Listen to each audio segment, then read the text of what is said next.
Thursday's going to be. But we do. Well, Thursday's going to be kind of like a Friday, and then Friday's going to be like a Friday. You're so right. We have two fun days up ahead. Like in college where you had Thirsty Thursday, right? You start the party early. They still do. Do they? What, you Pretty sure they still do. You want to have like a mixer before the show on Thursday? Like Have a quick little cocktail? Little eye opener? Yeah. Yeah, Oh sure. gosh. Some social lubricant? I apologize to our guests in studio. I had a thirsty Wednesday. Really? Yeah. So you're lucid. You just woke up. How did I get here? What's the story here? All right, back to where we were. Okay, so I got in contact with Craig Grove, a realtor, right? Yes. With Grove Realty. Because he is feeling the effects of Trump's border wall personally. And I don't know, but you can say whatever you want to say, Craig. This has to do with the resort? With the resort, and of course. Riverbend, which is west of Brownsville? Yes. Yes, it does.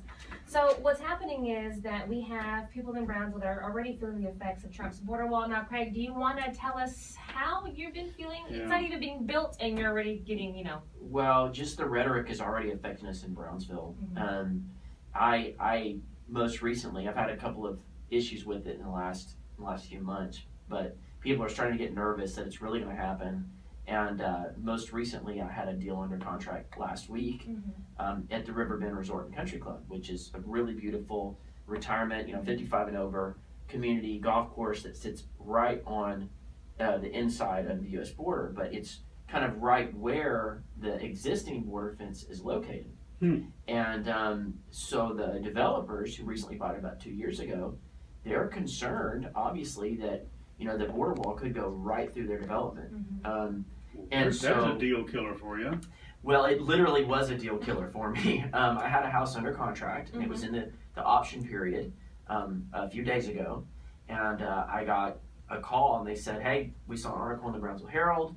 We started going online and research, and we're just not willing to risk buying a house in a resort that could possibly be bisected by the proposed border wall. But it's not for sure. It's not set in stone that it will go through the Riverbend Resort in Brownsville. Can for example, the owners of the Riverbend Resort say, hey, President Trump, can you kind of go around? Or, how would it work? Well, actually, back when the border fence first came through, they did fight, and they were able to protect the area. I remember that.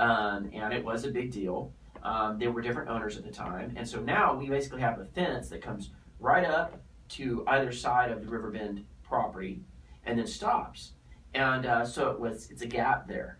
And in the past they have had some issues where people have tried that to was my next question. move things across, but the owners, the border patrol, they've all worked together. They've enhanced security, and they really have almost no issues.